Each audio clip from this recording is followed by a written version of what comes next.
Assalamualaikum warahmatullahi wabarakatuh. Halo adik-adik, selamat datang di pembelajaran IPS Terpadu kelas 4 SD. Nah, hari ini kita akan belajar materi tentang kegiatan ekonomi berdasarkan ketersediaan sumber daya alam. Seperti yang kita ketahui bahwa Indonesia itu memiliki potensi alam yang sangat luar biasa untuk mendukung kegiatan ekonomi masyarakat. Nah, seperti yang kita ketahui juga bahwa masyarakat itu lokasi tempat tinggalnya tersebar di berbagai daerah. Ada yang di dataran tinggi, ada yang di dataran rendah, ada yang tinggal di sekitar pantai, di sekitar sungai, dan lain sebagainya. Nah, karena ada perbedaan lokasi tempat tinggal, maka terjadi juga perbedaan potensi alam. Nah, akhirnya perbedaan potensi alam itu akan menyebabkan adanya perbedaan kegiatan ekonomi yang dilakukan oleh masyarakat. Nah, kemudian karena ada perbedaan potensi ekonomi itu, akhirnya kita harus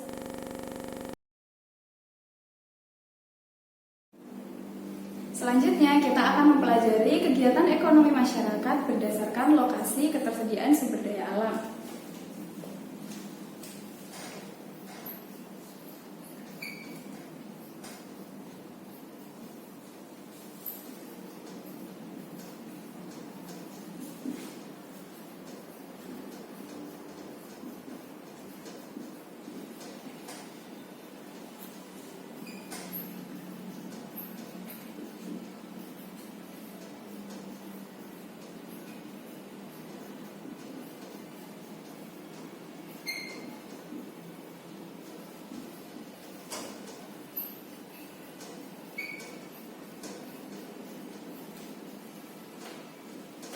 Yang pertama, kita mengetahui ada lokasi pantai. Nah, adik-adik, kalian pasti pernah main ke pantai kan? Nah, kalian tahu kalau di pantai itu ada beberapa perahu di situ, ada banyak perahu. Di situ membuktikan bahwa kegiatan ekonomi masyarakat di situ adalah yang pertama sebagai nelayan. Jadi kegiatan ekonomi yang pertama itu masyarakat bekerja sebagai nelayan. Selanjutnya, selain masyarakat itu bekerja sebagai nelayan, di lokasi pantai itu juga dijadikan sebagai objek pariwisata.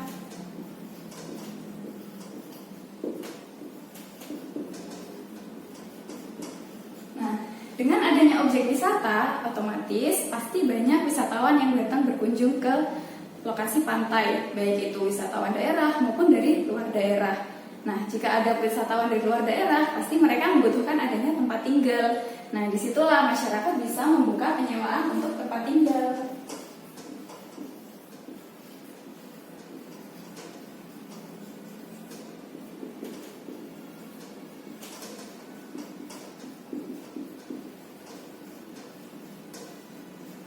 Seperti hotel dan lain sebagainya. Selain itu apalagi? Contohnya itu bisa membuka tempat untuk rumah makan. Jadi ada usaha rumah makan.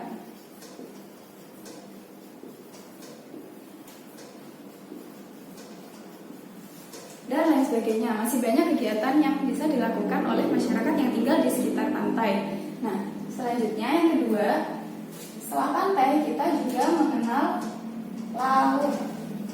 Nah, di laut ini sama dengan masyarakat yang tinggal di sekitar pantai, masyarakatnya itu juga bekerja yang pertama sebagai nelayan.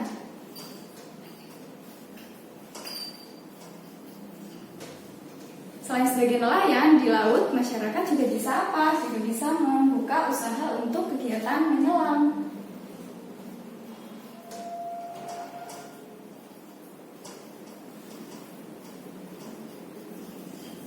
Nah, kalau kalian pernah melihat di laut ada kapal-kapal yang sangat besar, itu kapal-kapal yang melakukan kegiatan pengeboran minyak bumi. Itu juga salah satu kegiatan ekonomi yang bisa dilakukan di sekitar laut.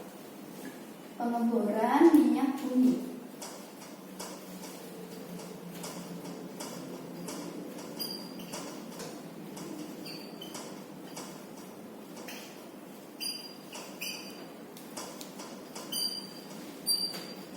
Nah, ini adalah contoh-contoh kegiatan yang dilakukan di daerah pantai dan daerah laut. Selanjutnya apalagi? Selanjutnya ada daerah dataran tinggi.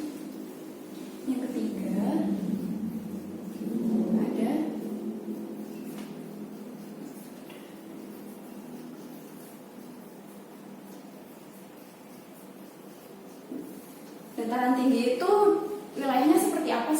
dataran tinggi itu wilayah yang tingginya di 400 meter di atas permukaan air laut. Jadi tingginya itu lebih dari 400 meter di atas permukaan laut.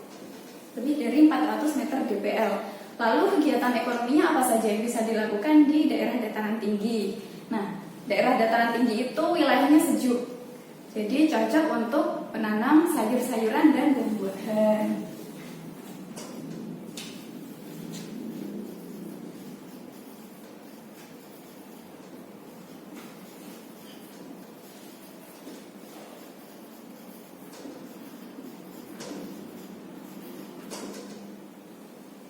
Lalu yang kedua, kalau kalian pernah main ke kebun teh, nah itu juga salah satu contoh kegiatan yang bisa dilakukan di dataran tinggi. Jadi ada usaha perkebunan. Contohnya kebun teh, terus ada kebun kopi, dan lain-lain. Selanjutnya, setelah kita mengetahui kegiatan ekonomi di dataran tinggi, ada juga kegiatan ekonomi di dataran rendah.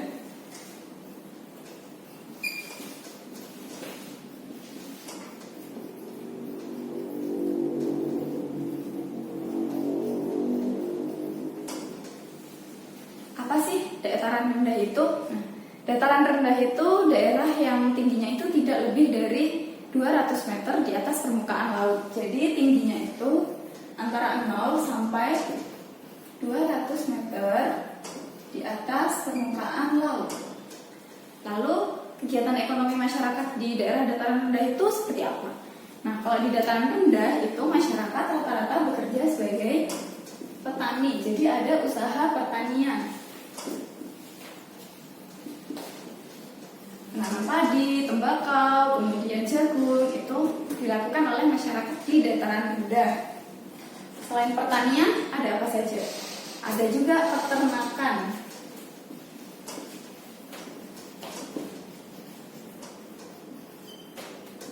Lalu kalau kalian pernah ke kota-kota besar, kalian melihat ada pabrik-pabrik, terus ada perusahaan-perusahaan yang sangat besar. Nah, itu juga salah satu kegiatan ekonomi yang bisa dilakukan di daerah dataran rendah.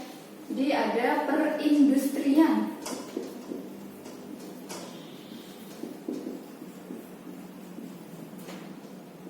Sama ada lagi, ada usaha perumahan. Nah, jadi ini adalah kegiatan-kegiatan ekonomi yang bisa dilakukan oleh masyarakat di daerah dataran rendah. Selanjutnya yang terakhir ada lokasi di daerah sungai. Jadi yang kelima ada di daerah sekitar sungai. Nah, kalau masyarakat yang tinggal di daerah sekitar sungai itu biasanya kegiatan ekonominya apa saja? Jadi kalau masyarakat yang tinggal di sekitar sungai itu, mereka biasanya menggunakan sungai itu sebagai irigasi, jadi untuk mengairi sawah. Nah, sungai ini untuk pengairan.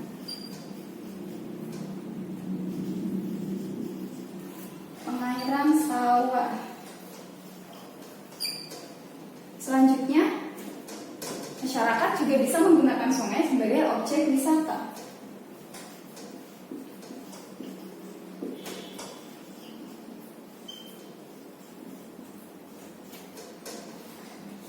Selain juga sebagai objek wisata, kalau kalian pernah tahu di daerah Kalimantan, di Banjarmasin, kalian tahu kan di sana ada yang namanya pasar terapung.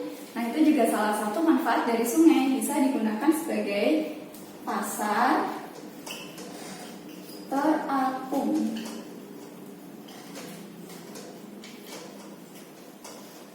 Nah, ini adalah contoh-contoh kegiatan ekonomi yang dilakukan oleh masyarakat yang tinggal di sekitar pantai, di sekitar laut, di daerah dataran tinggi, dataran rendah, dan juga di sungai. Nah, adik-adik, sekarang kalian juga bisa mengamati di lingkungan kalian kegiatan apa sih yang ada di lingkungan sekitar kalian. Nah, sekian materi hari ini, semoga bermanfaat. Wassalamualaikum warahmatullahi wabarakatuh. Nah, sekarang kita lanjut ke pembahasan soal. Dimulai dari nomor 3 sampai nomor 10 ya. Nah, untuk nomor 3, pengusaha memperoleh sumber penghidupan nafkah dari proses produksi, yaitu masih ingat proses produksi artinya dia yang mengelola jawabannya yang C. Nomor 3 yang C. Mengelola bahan dari lingkungan. Kemudian nomor 4, karena tidak dapat memenuhi kebutuhannya sendiri, manusia disebut sebagai manusia itu sebagai makhluk apa? Nomor 4 adalah yang A, makhluk sosial. Selanjutnya nomor 5, sebagai makhluk sosial, manusia memerlukan interaksi dengan orang lain untuk apa? Supaya dapat mempertahankan hidup, artinya untuk memenuhi kebutuhan hidupnya yang D. Selanjutnya nomor 6, untuk memenuhi semua kebutuhannya manusia membutuhkan tadi berkaitan dengan nomor 5 ya, manusia membutuhkan orang lain, jadi yang B.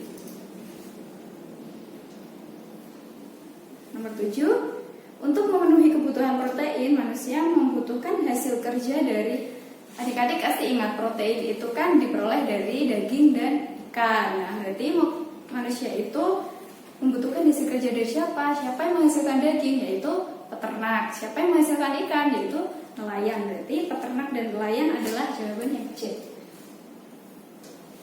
Selanjutnya nomor 8, mutiara, kerang, kepiting, udang, dan tripang merupakan kekayaan alam yang bisa dimanfaatkan dari, pasti tahu kan, jawabannya adalah yang A, dari laut.